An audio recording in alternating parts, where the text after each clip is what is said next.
Welcome back to News Geelong, Friday edition, as we now focus our attention on the world of Geelong sport and the man of pulsating sports, Tim Michell. Thanks, Graham. Headlining sport this week, News Geelong's John Dunne had the chance to catch up with leading driver and trainer Jeff Webster ahead of tomorrow night's APCO Pacing Cup out at Beckley Park, where he will be driving Tear It All Away. Of course, this Saturday night, the 2010 APCO Geelong Pacing Cup, and one of the leading contenders in the race will be the locally trained Tear It All Away, joined by Jeff Webster, one of our leading trainers and drivers here in Victoria. Jeff, Tear It All Away, he's been a consistent horse this season, and be nice to snare the big one here at Geelong.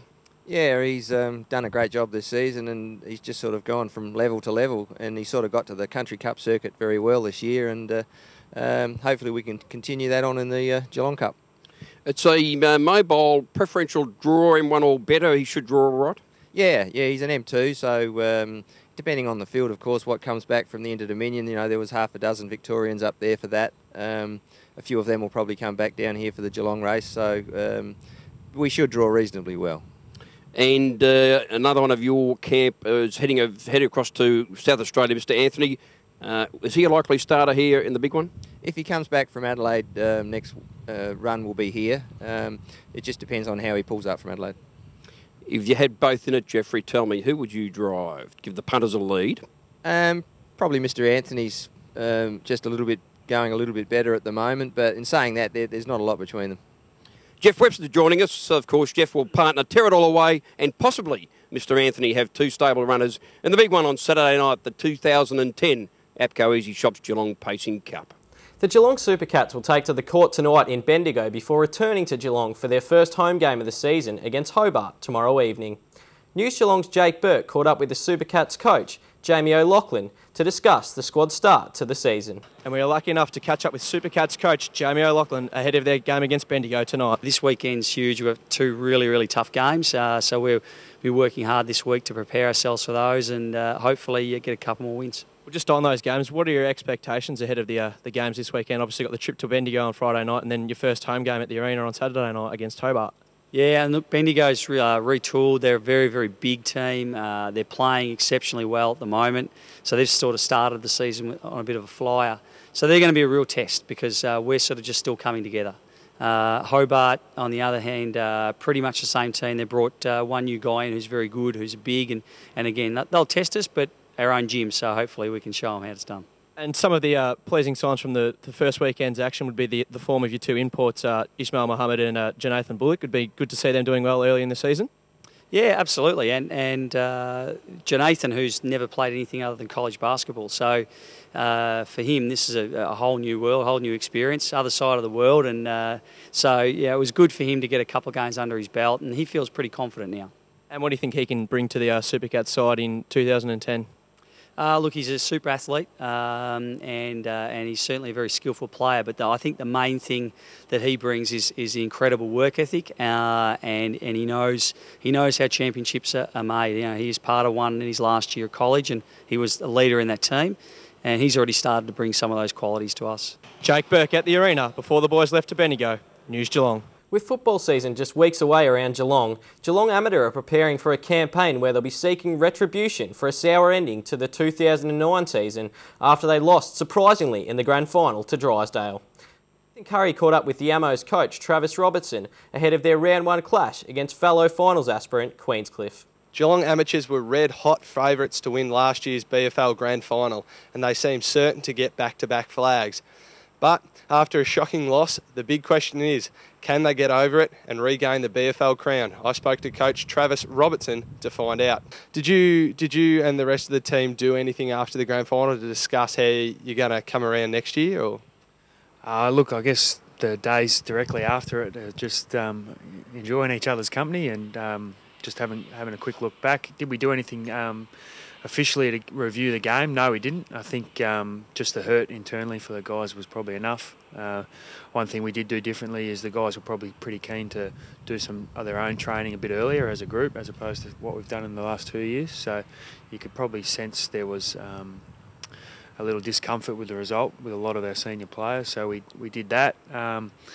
We don't and haven't dwelled on it This is a new season, it's a new group for us, so we're aiming at what we can achieve in 2010 and don't tend to look back.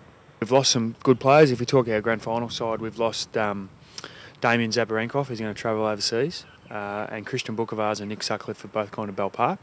So that's 3 losses, which, you know, from a side of 21, it's not too bad. I'm pretty comfortable with that. We've been able to recruit Jason Tom from Leopold, who I see as a handy replacement for Zappa. Probably play a similar sort of role, but different body shape and different footballer. So we're hoping to get some goals out of him. We've recruited Ben Bosley from South Barwon, so another Bosley to our footy club. We've also recruited Michael Sleeman from Leopold, and Hayden Timms has returned from overseas, and Hayden played in our grand final side in 2008. And finally in sport, good luck to all the teams playing cricket finals around Geelong this weekend, but especially to Colindina and Queenscliff, who are playing in the BPCA A-grade grand final down at Drysdale, with Colindina seeking their first A-grade flag in the club's history. That's Stumps for sport this week, Graham. Thank you very much, Tim Mitchell. Enjoy your weekend of sporting activities. Turning our attention to the world of weather, well, in Geelong, it's been hot, muggy and threatening rain in Geelong. And one has to ask, is it umbrellas or sunscreen? Let's take a look at the weather. Forecast for tomorrow being Saturday, partly cloudy here in Geelong with winds southwesterly averaging up to 20 kilometres per hour. Partly cloudy with a minimum of 13 and a maximum of 25. Forecast for Sunday, a shower or two, minimum of 13 and a maximum of 23. And those winds will be increasing up to 40 kilometres an hour during the morning. On Monday, continuing to be partly cloudy with isolated showers, winds to the southwest averaging up to 25 kilometres per hour. So a shower or two, minimum of 12 and a maximum of 22. And out to next Tuesday, partly cloudy continuing. Isolated showers during the morning, winds west to southwesterly averaging up to 30 kilometres an hour and tending around a little less in the evening to about 25 kilometres. So a shower or two clearing next Tuesday, minimum of 10, maximum of 22. Today in Geelong, it was a bit muggy, partly cloudy. As we're speaking, a little bit of continuing showers starting to fall, so maybe we'll get some rain. Vic Roads continues to keep the City of Geelong community abreast of developments in the planning for the new breakwater bridge to be built over the current Geelong-Warrnambool railway line, as our Hannah Gleeson reports. Roads in South Geelong for an information session about the Breakwater Road Bridge project. And what were you here today to find out about? We were just interested to see where the bicycle paths and the walking paths were going to be situated along the new road. And did you? Are the bike paths going to be near you? They will be near us and we will be able to access them safely, in fact probably more safely than we've been able to do before. Thank you very much, Hannah. Yes, a project across the Geelong-Warrnambool railway line at Breakwater. We'll continue to watch the developments and keep you informed. From all the team at News Geelong, you have a very safe and enjoyable weekend. And remember Uncle Gavin, take your time and smell the flowers. From all the team at News Geelong, a very good night.